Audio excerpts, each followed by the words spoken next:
خبر شامل کرتے ہیں پاک پتن سے۔ ہمارے بیورو چیف مزمل اکبر مصطفی کی رپورٹ کے مطابق لانگ مارچ کی تفصیلات سے آگاہ کرتے چلیں۔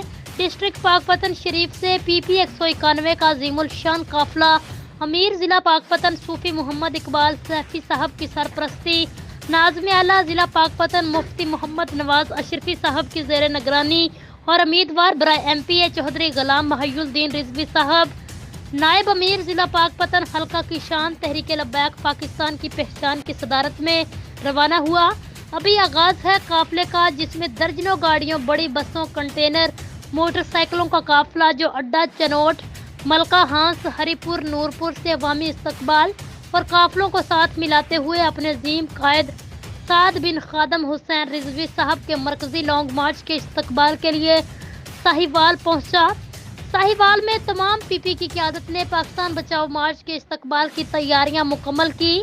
سعد حسین رضوی کی قیادت میں پاکستان بچاؤ مارچ کا رات کو ساہیوال میں پھولوں کے ساتھ شاندار استقبال کیا گیا۔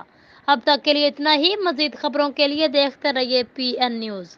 گستاخ نبی جو آئے دن گستاخیاں کرتے